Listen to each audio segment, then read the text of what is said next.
1월 둘째 주 청소년부 주일 예배 묵상으로 올려드리겠습니다.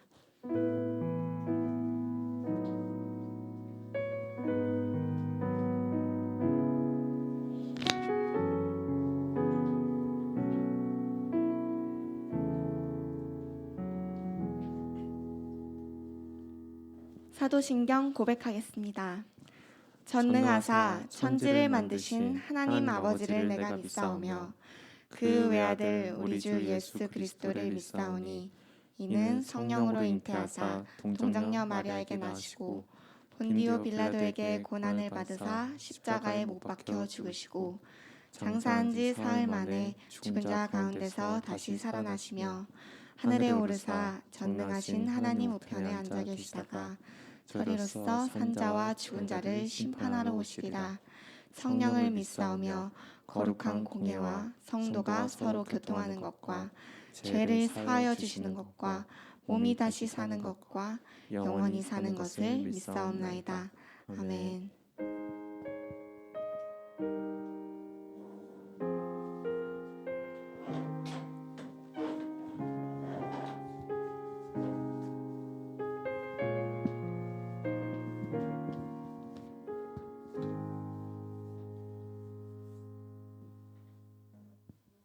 하나님, 오늘 저희가 하나님께 예배를 드리기 위해 이 한자리에 모일 수 있게 해주심에 감사드립니다. 저희가 빈손으로 오지 않고 예물을 준비해 왔습니다. 기쁘게 받아주세요. 어김없이 새해가 시작되었습니다. 세상은 점점 발전하고 날로 문명화되어 간다고 하지만 코로나의 장기적인 지속으로 저희는 점점 하나님을 망각하며 세상에 빠져 그릇된 삶을 살기를 주저하지 않는 자신을 발견하곤 합니다. 서로에 대한 사랑이 식어가는 세상 속에서 서로를 의지하며 살아가는 우리가 될 수 있도록 도와주시고 목사님에게 지혜를 빌려주시어 저희가 믿음 안에서 올바른 하나님의 삶으로 성장할 수 있도록 도와주세요. 예수님의 이름으로 기도드립니다.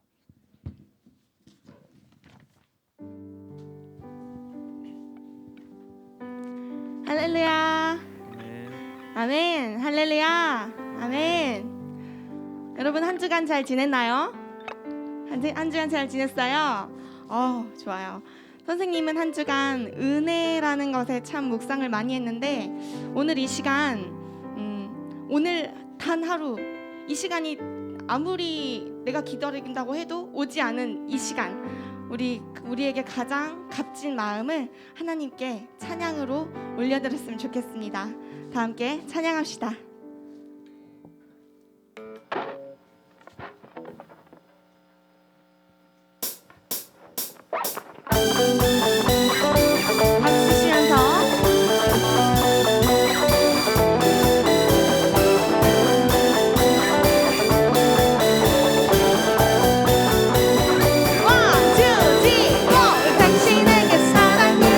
영원히 머문 내 곁에 내 삶의 방향에 날 비춰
비추네. 당신의 그 사랑은 영원히 머무네. 내 곁에 내 삶에 환하게 날 비추네. 당신의 그 사랑은 영원히 머무네. 내 곁에 내 삶에 환하게 날 비추네. 당신의 그 사랑은 영원히 머무네. 내 곁에 내 삶에 환하게 날 비추네.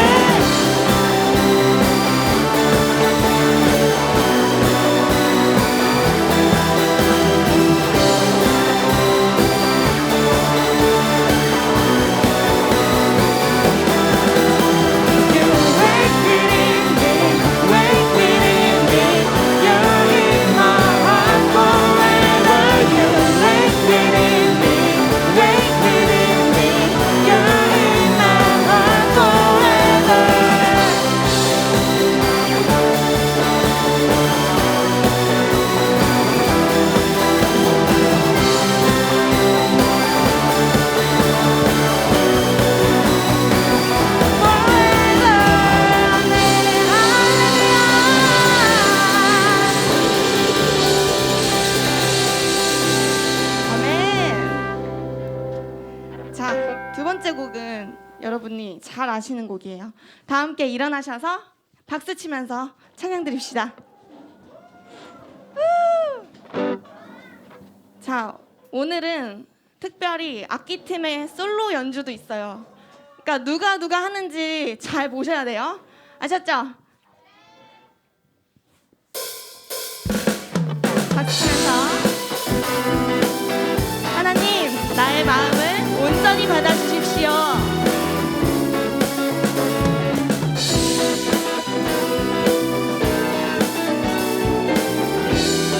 내 마음 다해, 내 마음 다해. 주 이름 찬양해. 주 사랑 깊어. 말로 다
마지막으로 일렉 기타.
주의 아름다움 안에 사는 것 나의 영원한 기쁨 결국 내 주님과 주님과 함께 사는 것 나의 영원한 소원 주의 아름다움 안에 사는 것 나의 영원한 기쁨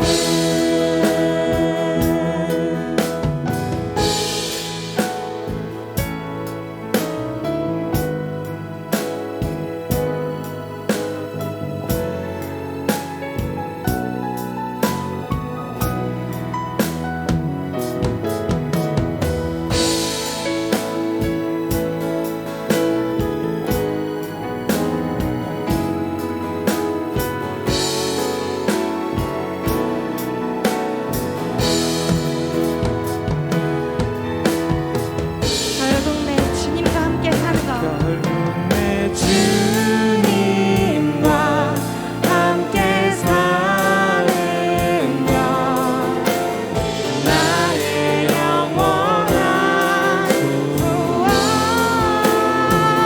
주의 아름다움 안에 사는 것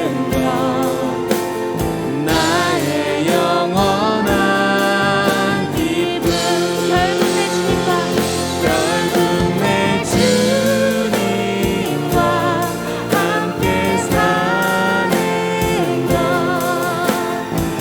것 나의 영원한 소원 주의 아름다움 안에 사는 것 나의 영원한 기쁨 결국 내 주님과 함께 사는 것 나의 영원한 소원 주의 아름다움 안에 사는 것 나의 영원한 기쁨 결국 내 주님과 함께 사는 것 나의 영원한 소원 주의 아름다움 안에 사는 것 나의 영원한 기쁨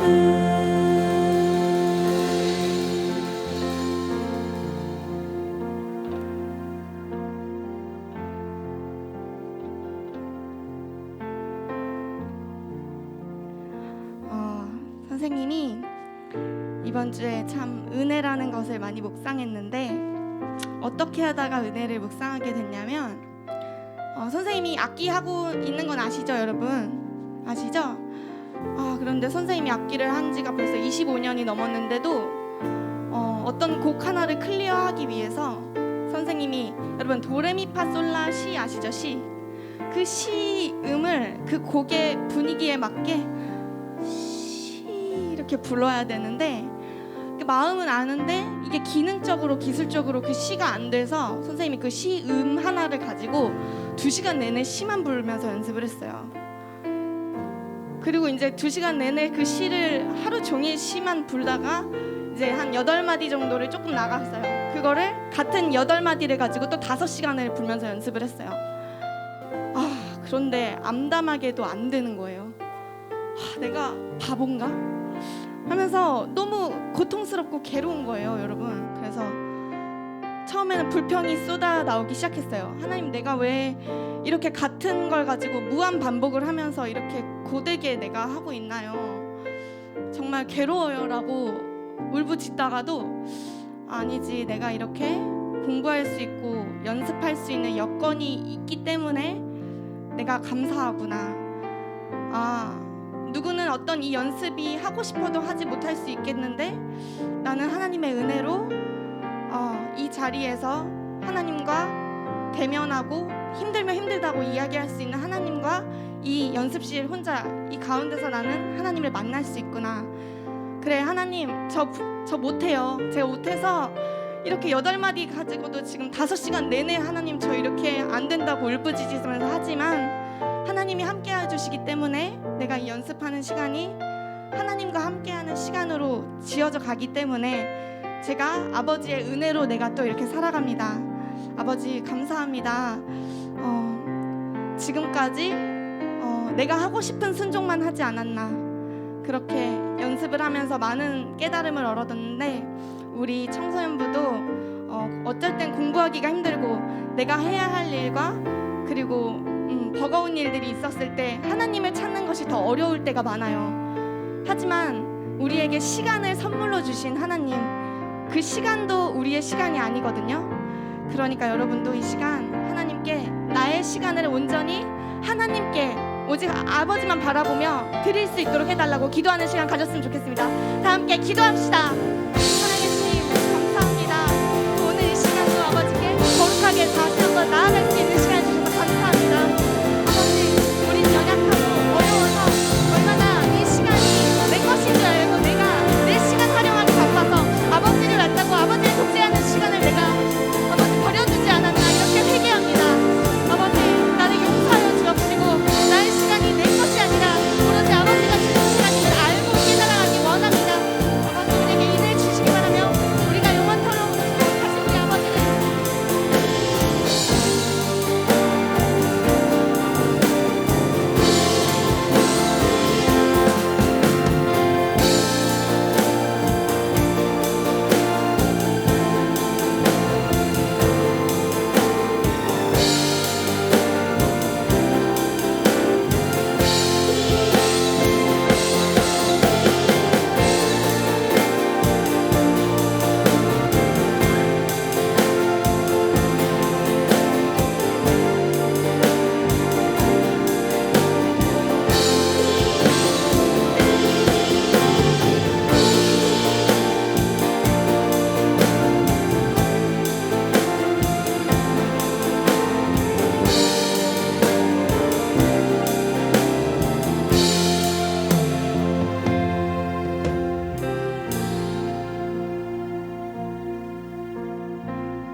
사랑의 하나님 아버지, 감사드립니다.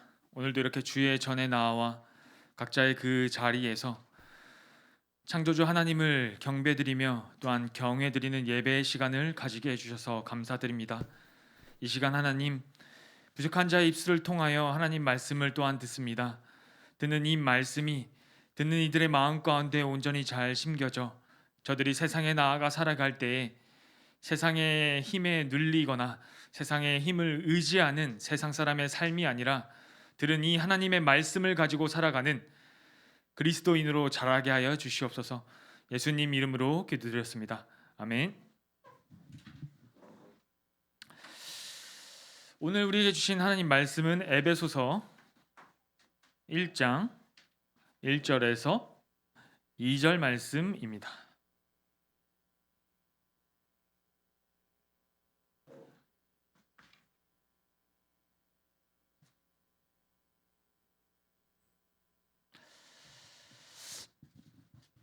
에베소서 1장 1절에서 2절.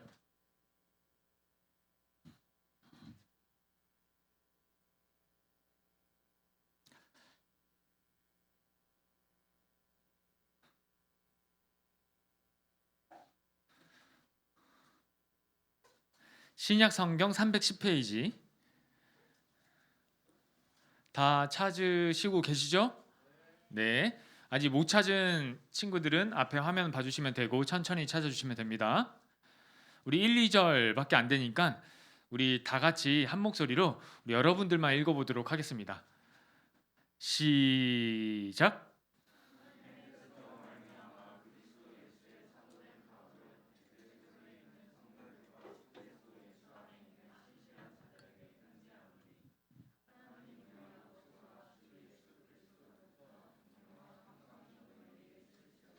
아멘.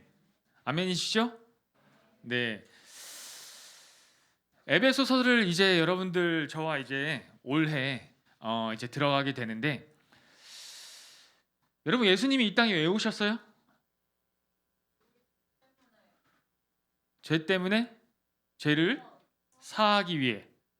죄 사함은 어떤 결과를 가지고 오죠?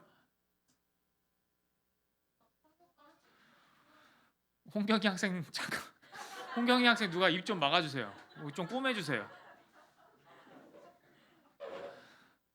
죄사함. 예수님이 이 땅에 오신 이유는, 자, 우리 마태복음 1장 21절에 이렇게 나와 있습니다. 다 같이 한번 읽어보겠습니다. 시작.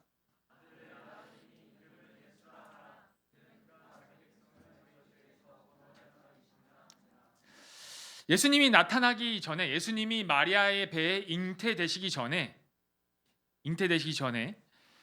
천사가 예수님에게 대한 예언을 이렇게 하는 거예요. 이는 그가 자기 백성을 저희 죄에서 구원할 자이다. 자기 백성을, 하나님이 선택한 백성들을 죄에서 구원할 자가 너의 배를 통해 이 땅에 태어날 것이다 라고 가브리엘이 예언을 해요. 그러면 우리는 당연히 알게도 이 말씀을 보기 전에도 우리가 예수님이 이 땅에 오신 이유는 무엇이냐면 죄로부터의 구원, 우리의 이 어찌할 수밖에 없는, 우리 스스로는 어떻게 할 수 없는 이 죄에 대한 해결을 하시기 위해 주님이 이 땅에 오셨다고 우리는 알고 있어요. 그것이 곧 죄로부터의 구원, 우리의 삶이 구원받으면 어떻게 되는 거예요? 구원받으면 천국 가요. 그러나 여러분들은 지금 천국에 있나요? 라고 묻는다면 아니라고 대답을 하죠. 그래서 이 에베소서를 통해 저와 여러분들이 볼 하나님의 말씀은 이런 궁금증에서 시작하는 걸로 시작을 해요. 왜냐하면 바울이 쓴 13편의 서신서 중에 단 2개만 뽑으라면, 단 2개만 가져와서 말씀을 전해라 라고 한다면 모든 사역자, 모든 전도사님, 모든 목사님들이 단 2편만 가지고 올 거예요. 첫 번째는 로마서, 두 번째는 이 에베소서예요. 첫 번째가 에베소서가 될 수도 있고 두 번째가 로마서가 될 수도 있어요. 어쨌든 1, 2위를 다투는 건 아니지만 단 2편만 가지고 오세요 라고 하면 로마서와 에베소서예요. 단 한 편만 가지고 오라 그러면 그거는 목사님들마다 달라요. 로마서는 이 구원, 죄사함, 주님이 이 땅에 오신 이유, 이 복음에 대해서 로마서는 어디서부터 출발하냐면 밑에서부터 출발해요. 밑에서부터 출발한다는 것은 이미지로 그냥 그리기 위해서죠. 우리부터 출발을 해요. 인간의 죄, 인간의 죄성, 그 추악함, 그 더러움, 스스로는 어찌할 수 없는 그 악함, 거기서부터 출발을 해서 로마서는 하늘로부터 올라가는 복음에 대해서 그 이미지를 그리기 시작해요. 이 에베소서는 반대예요. 하늘로부터 우리 사람에게, 한 사람 한 사람에게 내려오는 그 복음을 설명을 해요. 하늘의 하나님 아버지, 이 땅에 오셔서 구원 사역을 완성하신 예수 그리스도, 예수님이 승천하시고서 그 영이 내려오신 우리의 연약함과 우리를 도우시고 우리를 언제나 보호하시는, 악으로부터 보호하시는 그 성령님의 역사하심이 이 세 가지에 대한 삼위일체에 대한 설명으로부터 시작을 하고 그것이 이 땅으로부터 내려오는 것이 에베소서예요. 그러니까 우리가 복음에 대해, 구원에 대해 온전히 이해하려면 로마서와 에베소서 이 두 책을 적어도 설교 시간에는 여러분들이 충분히 다 들어야 되고, 더 나아가 여러분들이 개인적으로 말씀을 읽을 때 깊이 읽어야 되는 바울의 13가지 서신서 중에 단 2편인 거예요. 이제 1월부터, 오늘부터 저와 여러분들이 이 에베소서를 보게 될 텐데, 우리가 얘기했다시피 예수님이 이 땅에 왜 오셨어요? 라고 한다면 죄 사함에서부터 출발해요 라고 우리는 다 알고 있지만, 과연 구원받은 사람이 이 죄 사함 받은 것으로 끝인가? 라고 묻는다면, 주님이 하신 이 죄 사함에 대한 이 구원은 단순히 우리를 죄에서부터 구했다는 것으로만 끝나진 않아요. 그것을 포함하고 있지만 굉장히 더 넓은 의미라고 에베소서는 설명을 해요. 에베소서에서 바울은 설명을 해요. 그렇다면 도대체 이 구원, 죄사함, 구원, 이것이 도대체 성경엔 주님의 사역하신 일들 가운데 어떻게 나타났나 한번 찾아보도록 하겠습니다. 마태복음 9장 20에서 22절 다 함께 한번 읽어봅시다. 시작.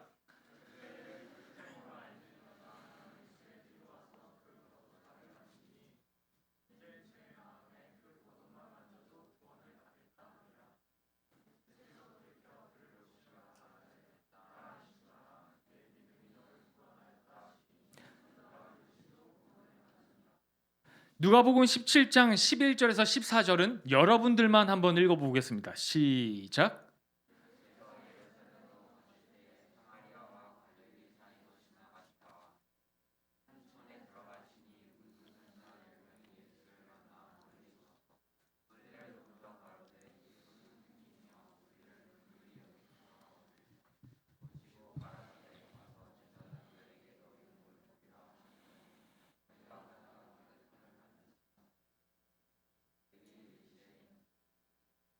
그에게 이르시되 일어나 가라, 내 믿음이 너를 구원하였느니라 하시더라. 누가복음 17장 19절이에요. 자, 여러분, 첫 번째는 12해 12년 동안 피를 쏟는 병에 걸린 여자가 예수님이 지나가시는 그 길 가운데 주님의 옷자락을 만졌어요. 그러니까 그 주님의 그 능력이 어느 순간 그 옷자락을 타고 흘러가 여자가 고침을 받게 되었어요. 여자가 놀란 거죠. 12년 동안 내가 피를 쏟는 이 병 가운데 주님의 옷자락만 만져도 내가 낫겠습니다 하는 그것만 바라고 만졌더니 진짜 나은 거예요. 그러니까 예수님이 돌이켜 그를 보시며 가라사대 따라 안심하라. 여자가 얼마나 놀랬겠어요. 진짜 주의 옷자락만 만졌는데도 병이 나아버렸으니까 놀란 거죠. 그 무리들 가운데. 그리고 또 몰래 만졌잖아. 주님의 옷깃을 몰래 만졌거든. 그러니까 내 믿음이 너를 구원하였다 하시니 여자가 그 시로 구원을 받으니라. 두 번째, 우리가 본 이 누가복음 17장의 이 설명은 예수님이 길 가시다가 어떠한 마을에 들리시는데 문둥병 걸린 10명을 고쳐주세요. 그리고 그 후로는 한 명이 찾아오는 거예요. 그 한 명이 사마리아 문둥병이, 사마리아인이지만 문둥병에 걸린 사람이 나음을 받은 그것을 너무 감사하고 기뻐해서 주님을 찾아와서 엎드려 인사를 하는 거예요. 그러니까 예수님이 이렇게 말을 하는 거죠. 그에게 이르시되 19절에 일어나 가라, 내 믿음이 너를 구원하였다 하시더라. 병고침을 받았는데 주님은 계속해서 12 혈류병 걸린 여자와 문둥병 걸렸던 그 병자를 고치시고서 예수님 뭐라고 말씀하시냐면 내 믿음이 너를 구원하였다. 가라, 내 믿음이 너를 구원하였느니라. 자, 또 한 가지만 볼까요? 마태복음 14장 29에서 32절 다 같이 우리 큰 목소리로 읽어보겠습니다. 시작.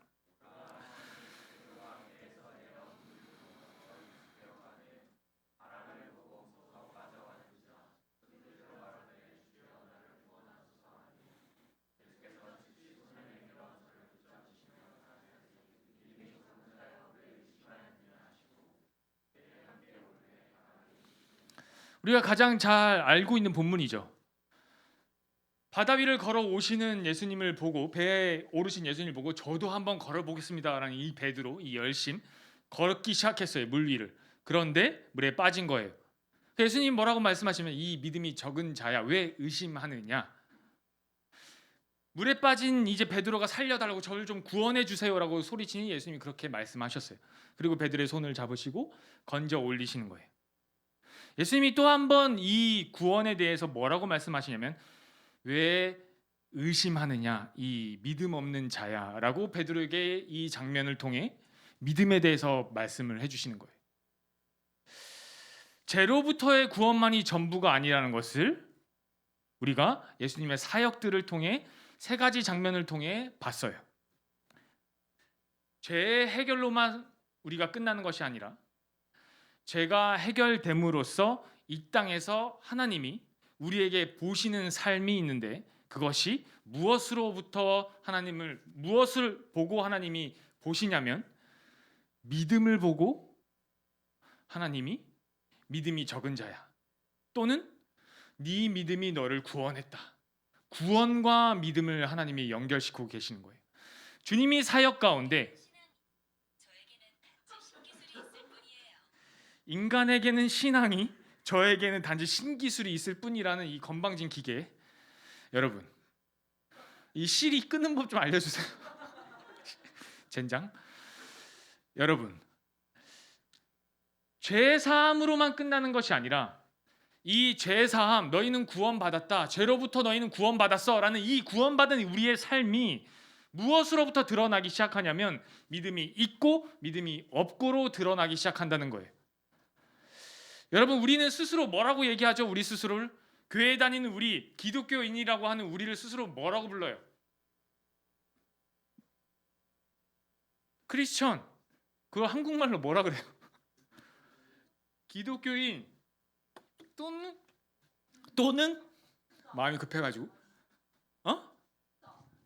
그리스도인. 쉽게 갑시다. 예수님의 사람, 예수님을 따르는 자, 예수님의 삶을 따라가는 자, 그리스도인이라고 우리는 불러요. 그럼 과연 그리스도인이 뭐예요? 그냥 단지 여러분 교회 나와서 이렇게 예배드리면 그리스도인인가요? 그리스도인이 과연 뭐냐고, 어떠한 사람을 그리스도인이라 하냐고. 교회만 다닌다고 그리스도인? 아니. 우리가 뭘로부터 배웠죠?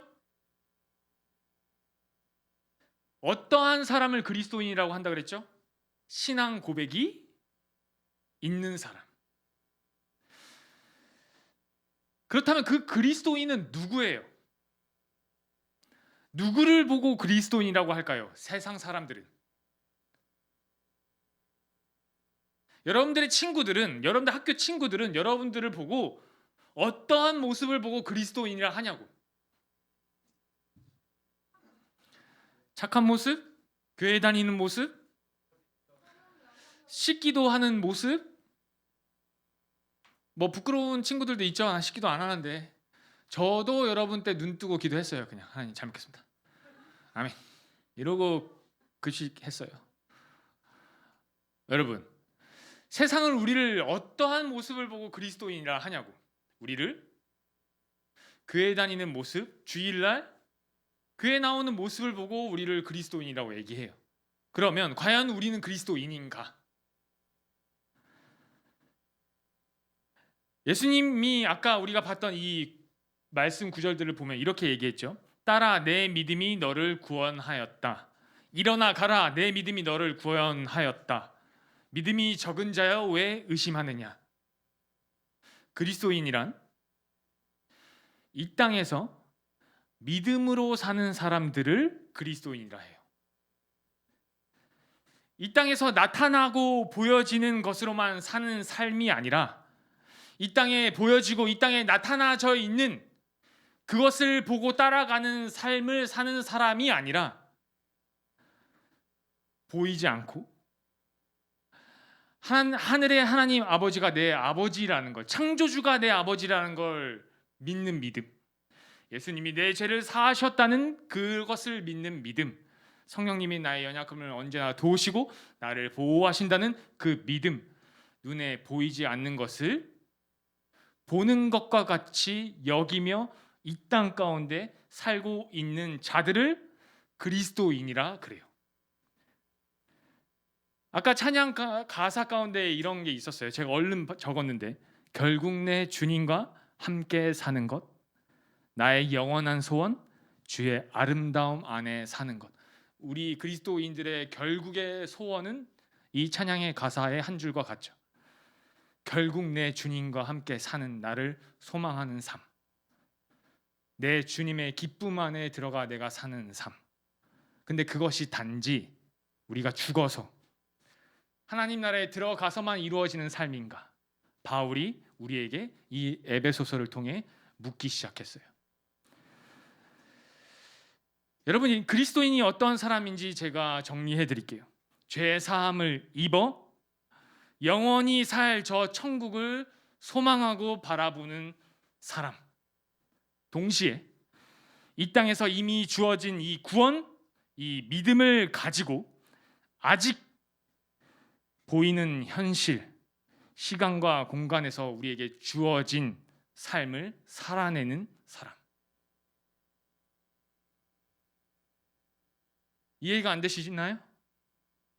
제가 지금 방금 여러분들에게 불러준 이 단 두 줄은 신대원 때 신학생들이 3개월 동안 한 학기 동안 배우는 내용인 거예요. 다시 한번 말씀드릴게요. 그리스도인이란 죄 사함을 입어 영원히 살 저 천국을 소망하는 사람이죠. 동시에 이 땅에서 이미 주어진 구원, 믿음을 가지고 아직 보이는 현실, 우리의 시간과 공간, 우리에게 지금 현재 주어진 삶을 살아내는 사람을 그리스도인이라 그래요. 믿음을 가지고 사는 이 땅에서의 삶이 과연 어떤가? 그러면 여러분, 이 에베소서를 쓴 사도 바울의 삶이 이랬어요. 이 에베소서는 에베소 교회를 향해 사도 바울이 쓴 편지인데, 사도 바울, 이 바울이라는 사람이 AD 32년에 다메섹으로 가는 길 도중에 주님을 만나요. 근데 어떠한 자격을 가지고 다메섹으로 가고 있었냐면, 사내들인 공회라는 유대인들의 그 모임 가운데 좀 높은 모임에서 권한을 바울에게 정권을 줬어요. 어떤 정권을 줬냐면, 예수 믿는 자들을 싹 다 잡아서 감옥에 쳐넣고 여차하면 죽여도 돼라는 권한을 가지고 다메섹에 있는 예수 믿는 예수쟁이라고 하는 유대인들이 예수쟁이라고 하는 자들을, 예수 믿는 자들을 잡으러 가라고 해서 보낸 자가 바울이었어요. 근데 가는 도중에 예수님을 만난 거예요. 그때 시점이 AD 32년. 그리고 나서 약 14년이 지난 뒤에 AD 46년에 안디옥 교회라는 교회에 파송을 받아 드디어 14년 뒤에 바울이 1차, 2차, 3차 전도 여행을 떠나기 시작한 거예요. 예수님 만난 다음에 바로 갑자기 막 사역하고 막 난리 나게 막 이렇게 하지 않았어요. 바울도 사역을 준비하는 시간이 14년이나 필요했어요. 그렇게 해서 1차, 2차, 3차 전도 여행을 약 10년 동안 다니고 돌아와요.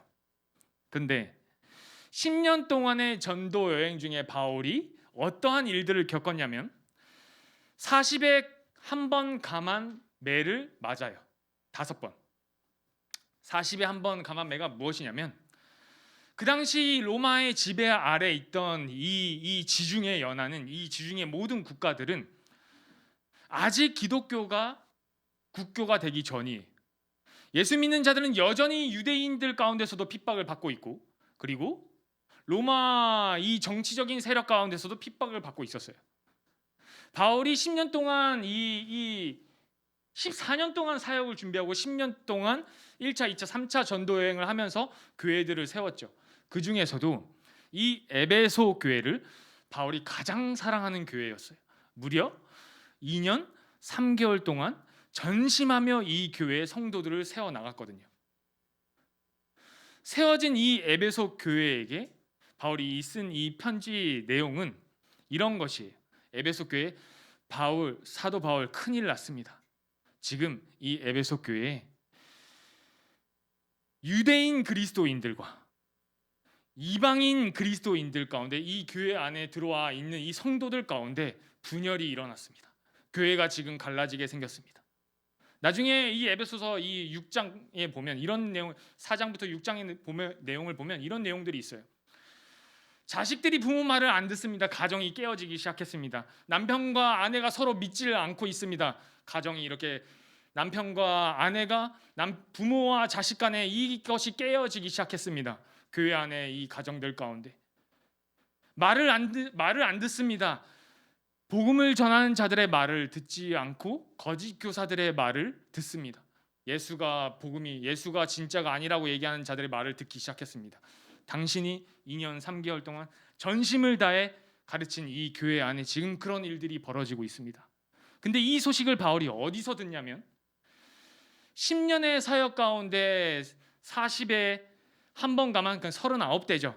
39대를 맞았어요. 근데 이것이 여러분들 어떤 것이냐면 보통 야, 너 40대 맞아야겠다라고 이제 법정에서 선포를 했어요. 그러면 이것이 어떠한 선포냐면 그냥 너 맞고 죽어라라는 선포예요. 왜냐하면 그 당시에 이 한 대씩 맞는 이 벌은 어떤 벌이냐면 보통 성인 남자가 25대에서 30대 맞으면 죽는 형벌이에요. 근데 40대를 내리쳐라라고 했던 건 40에 한 번 감한 매를 39대를 내려쳐라 했던 이유는 뭐냐면 그래? 네가 믿는 그 하나님, 네가 믿는 그 예수님이라는 것이 진짜 신이라면 너를 지켜주겠지. 한 번 맞아봐 라고 내리는 형벌인 거예요. 20대가 넘기 시작하면 맞는 그 부위의 뼈가 부러지기 시작해요. 거기가 부러져서 다리가 부러졌어요? 오른다리가 부러졌어요? 어딜 때릴까요? 왼쪽 다리를 때리겠죠. 왼쪽 다리가 부러졌어요? 어딜 때릴까요? 그냥 온몸을 때리겠죠. 그렇게 5번을 맞았어요. 10년의 사역 동안. 그리고 한 번은 또 태장을 맞고 또 한 번은 심지어 같은 유대인들에게 돌로 맞아요. 그리고 2차 전도 여행 중에는 어떤 일이 있었냐면 바울을 발가벗겨요. 그리고 온몸에 매질을 해요. 사람들이 보는 앞에서. 그리고 감옥에 가둬요. 도대체 그리스도인이 뭐예요? 도대체 예수님을 그렇게 깊이 만났다고 하는 신약 성경의 반 이상을 집필한 이 사도 바울의 삶이, 사도 바울의 그 사역, 10년간의 사역이 도대체 우리에게 의미하는 바가 뭐예요? 더 힘든 것은 10년의 사역을 마치고 예루살렘으로 돌아온 그 사도 바울이 누명을 받고 예루살렘의 감옥에 갇혀요. 예루살렘의 감옥이란, 예루살렘 안에 있는 감옥이라는 것은 유대인들 같은 이스라엘 사람들 안에 있는 감옥이라는 얘기죠. 하나님의 사역을 하고 돌아온 그 사도가 같은 사람에게, 같은 민족에게 감옥에 쳐넣음을 당해요. 2년 동안. 그리고 겨우 빠져나온다시피 했는데 다시 로마 감옥에 들어가 또 2년을 썩어요. 이 에베소서는 2년의 투옥 생활과 또 한 번의 2년의 투옥 생활, 이 로마 감옥 가운데 있는 중에 에베소서 편지를 쓰기 시작한 거예요. 더 힘든 것은 그거죠. 여러분들, 제가 나중에 이 청소년부를 훗날 졸업을 하고 제가 딴 데 가서 사역을 해요. 그러면 제가 여기서 거의 지금 7년, 8년 사역하고 있고 앞으로 뭐 10년까지도 사역할 수 있겠죠. 여러분들, 제가 지금 이렇게 보고 말씀을 나눠요. 여러분들이 동아가 지금 고3이 됐어요. 근데 그 당시에 지금 6년 동안 제가 최선을 다해 말씀을 이렇게 가르치고 함께 나눈 여러분들 청소년부 안에, 준혜인교회 청소년부 안에 서로 갈라지기 시작해요. 서로 미워하기 시작해요. 서로 믿지 않아요. 지금 청소년부가 사방팔방 찢어지게 생겼어요 라는 소식을 지금 이 시점에 바울이 듣는다면 바울의 입장에서는 그 무엇보다도 힘들지 않겠어요? 차라리 내 몸이 힘들고 하나님의 사역을 위해 10년 동안 열심히 달렸다면, 달린 것으로 내가 고난을 받았다면 이해해. 그런데 내가 10년 동안 맺은, 심어놓은 그 열매들이 지금 사라지게 생겼고, 그 열매들이 아파하고 있고, 그 열매들이 서로를 공격하고 있고 미워하고 있다는 소식을 들은다면 바울은 아마 육체에 자기가 당한 그 고통보다 그 마음과 영혼이 당하는 그 고통은 사역자로서 이루 말할 수 없이 힘이 빠지고 더 고통스러울 거예요. 그 시작을 뭐라고 시작하냐면 이렇게 시작해요. 하나님의 뜻으로 말미암아 그리스도 예수의 사도된 바울은 내가 10년 동안 당한 모든 고통들, 아픔들, 오해, 감옥살이, 그 모든 것을 이 편지의 첫 줄에 하나님의 뜻으로 말미암아라고 바울은 시작해요. 어느 한 군데에서도 바울의 13편지 가운데 나 이렇게 힘들어요, 나 지금 너무 고통스러워요, 이런 사역 더 이상 감당할 수가 없을 것 같아요 주님, 야, 청소년부 애들아, 도대체 어떻게 내가 너네들한테 그렇게 열심히 가르치고 말씀을 전했는데 도대체 어떻게 이 지경이 될 수 있니? 라고 책망하지 않아요. 하나님의 뜻으로 말미암아. 그리고 2절에 이렇게 마무리해요. 은혜와 평강이 너희에게 있을지어다.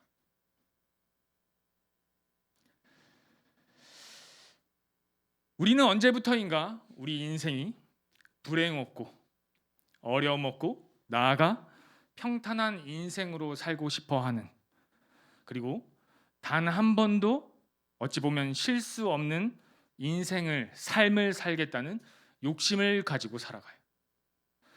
성경이 단 한 구절에도 약속하지 않은 그런 신앙관을 우리는 다 가지고 있어요. 하나님은 도대체 어떠한 분이신가? 예수님은 도대체 어떠한 분이신가? 도대체 성령은 내 안에 계신가? 끊임없는 물음과 그리스도인으로서 제가 아까 말씀드린 그저 구원받은 것으로 끝나는 삶이 아니라 믿음을 가지고 지금 아직 이 땅 가운데 나에게 주어진 현실을, 그 삶을 사는 그 시간들 가운데 도대체 나는 어떠한 삶을 살아야 되는가 라는 삶 가운데 우리에게 주어진, 우리가 가지고 있는 이 신앙관을 다시 한번 점검해 보시기 바랍니다. 바울은 이루 말할 수 없는 고통 가운데 에베소에 있는 성도들에게 편지하기를, 하나님의 모든 뜻으로 말미암아 제가 지금 여러분들에게 문안합니다. 내가 지금 당하는 일, 지금 여러분들이 당하고 있는 일, 그 모든 것이 하나님의 뜻 가운데 있는 일임을 여러분들이 알고 계시기 바랍니다. 그리고 은혜와 평강이 여러분들에게 있다는 것을 잊지 마시길 바랍니다. 도대체 우리에게 주어진 소망이 무엇인가? 우리는 이 땅 가운데서 어떠한 믿음을 가지고 살아야 하는가? 여러분들이 한 주간 고민하시며 살다가 돌아오시길 바랍니다. 한 주간 여러분들이 세상에 나아가 고민하셔야 돼요. 도대체 나는 그리스도인인가? 나는 어떠한 믿음을 가지고 있는 그리스도인인가? 내 삶이 그렇게 힘든가? 내 삶의 어떠한 부분들이 힘든가? 입시 스트레스인가? 친구들과의 관계인가? 도대체 어떠한 부분으로 내 믿음이 흔들리고 있는가? 여러분, 이 시간 기도하실 때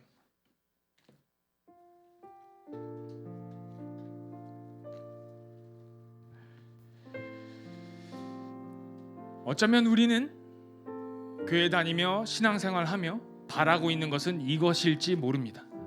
하나님, 제 인생에 불행 없기를, 제 인생에 어려움 없기를,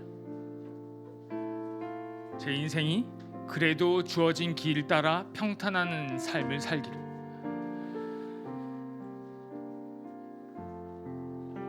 큰 실수 한번 하지 않고 무난하게 지나가기를, 성경이 단 한 줄에도 약속하지 않은 신앙을 여러분들이 가지고 있진 않은지, 도대체 그 바울은 10년의 사역 동안 그렇게 매맞고 돌팔매질 당하고 오해받아 감옥에서 4년 동안 썩어가는 그 상황 가운데서도 도대체 우리에게 어떻게 이런 인사로 시작할 수 있었을까? 하나님의 모든 뜻으로 말미암아 우리의 삶이 시작되고 있습니다. 하나님의 뜻 안 가운데 우리는 믿음을 가지고 살아야 합니다. 더 나아가 여러분, 하나님의 은혜와 평강이 우리의 삶 가운데 있습니다 라고 인사할 수 있었을까? 하나님, 이 바울의 인사가 제 삶의 인사가 되길 원합니다. 제 삶 가운데 삶에 어떠한 어려움과 고통이 있을지라도 은혜와 평강이 그 모든 어려움 또한 하나님의 뜻 안 가운데 있음을 제가 고백하며 사는 믿음을 좀 가지기 원합니다. 제가 할 수 없으니 성령님 도와주세요 라는 기도를 여러분 이 시간 한 목소리로 드리시기 바랍니다. 사랑의 하나님 아버지, 감사합니다. 이 땅에 하나님, 창조주 하나님 아버지의 손길이 닿지 않은 곳이 없음을, 2000년 전에 우리 예수 그리스도 우리가 눈으로 직접 보지 않았지만 그가 행하신 일을 말씀을 통해 믿는, 여전히 우리를 지키시고 보호하시며 도우시는 성령의 힘을 믿는 믿음의 사람으로 살길 원합니다. 내 삶이 앞이 보이지 않고 매 순간 어려움을 당하고 매 순간 매질을 당하고 매 순간 내 영혼이 깨뚫음을 당하는 그 고통 가운데 있을지라도 이 시간 가운데 나를 만들어 가시는 하나님의 뜻이 있음을, 우리를 향한, 우리 교회를 향한, 우리 청소년부를 향한, 우리의 한 사람 한 사람 지체된 이 교회를 향한 하나님의 뜻이 있음을 올 한 해 2022년도 시작해 나갈 때 이 에베소서 말씀, 사도 바울을 통해 보여주시는 하나님 말씀을 붙들고 살기 원합니다. 하나님, 나의 믿음 없음을 도우시고 나의 의심하는 마음을 도우시고 나의 연약함을 도우셔서 한 주를 세상 가운데서 그리스도인으로 믿음을 가진 자로 살아가게 하여 주시옵소서.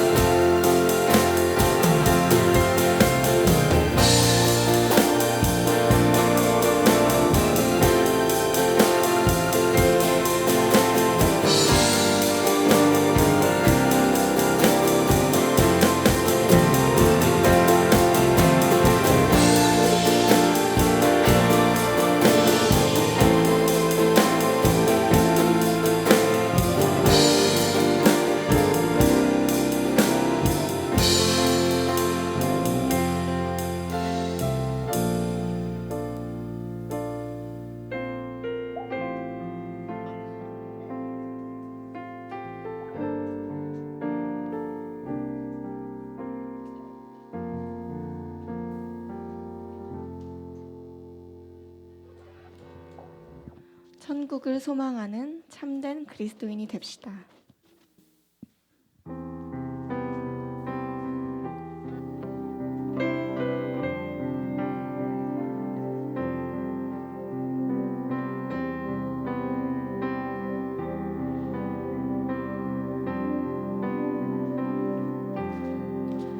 내 영혼의 그 깊은 데서 맑은 강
여러분 이제 또 한 주를 세상에 나아가 삶을 살다가 돌아올 것입니다. 여러분들이 주어진 아직 여러분들의 가야 할 길, 여러분들이 주어진 그 시간과 공간 안에서의 삶을 살아가실 때 보이지 않는 하나님을 향한 보지 못한 예수 그리스도의 행하신 일을 그리고 보이지 않지만 우리를 여전히 도우시는 성령님의 역사하심을 믿는 그 믿음을 가지고 사는 그런 그리스도인으로 살아가기를 그리고 살 수 있기를 그렇게 살아가길 간절히 부탁드리겠습니다. 기도하시겠습니다. 지금은 우리를 죄에서 구원하여 주신 예수 그리스도의 그 은혜와 그 아들을 이 땅에 보내주신 하나님 아버지의 그 사랑하심과 우리의 연약함을 날마다 애통함으로 도우시는 성령님의 역사하심이 보이지 않지만 하나님께서 허락하신 그 믿음을 가지고 교회로 함께 살아가길 소망하는 청소년부 한 사람 한 사람 머리 위에 그들의 삶 위에 지금로부터 영원토록 함께 있을지어다. 아멘.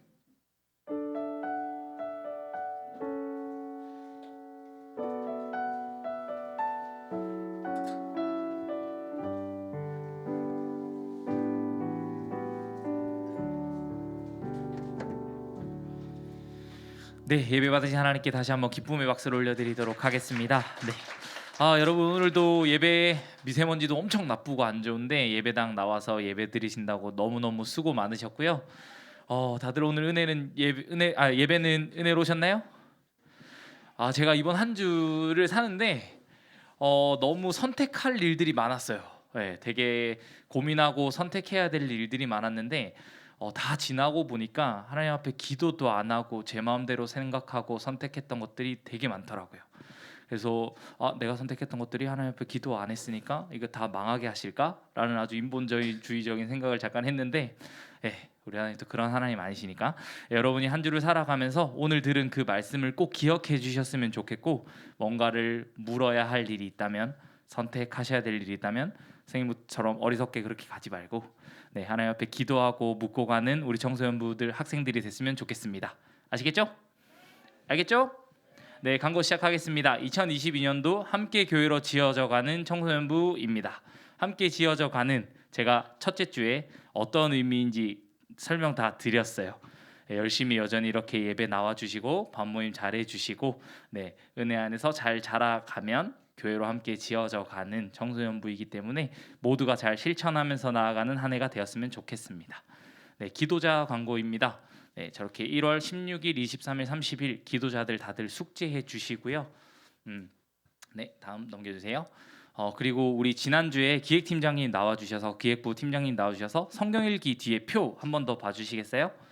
저거에 대해서 열심히 설명을 해주셨는데 오늘 각 반 모임할 때 선생님들께서 다시 한번 어떻게 진행되는 건지 설명 한번 해주시고 아마 오늘 스티커가 배부가 될 거예요, 그죠? 각자 자기 이름이 들어가 있는 스티커를 배부해 드릴 텐데 그걸 잘 가지고 있으시다가 뒤에 체크 하면서 붙여나가면 좋을 것 같아요. 저기에 여러분들만 하는 캠페인 아니고 교사들도 다 함께할 캠페인이기 때문에 저 뒤에 있는 포스터에 우리들의 이름이 가득가득 넘치길 한번 기대해 보겠습니다. 그리고 말씀 이제 새해이기 때문에 말씀 뽑기를 하게 될 텐데 다음 주에 말씀 뽑기를 할 거예요. 그래서 아마 대예배를 들어간 학생들은 뽑았을 수도 있지만 청소년부 내에서 우리 올 한 해 우리에게 주시는 말씀, 나에게 주는 말씀 아직 뽑기를 안 했잖아요. 다음 주에 진행할 거니까 기대하는 마음으로 기도하는 마음으로 나와주셨으면 좋겠습니다. 광고는 여기까지고요.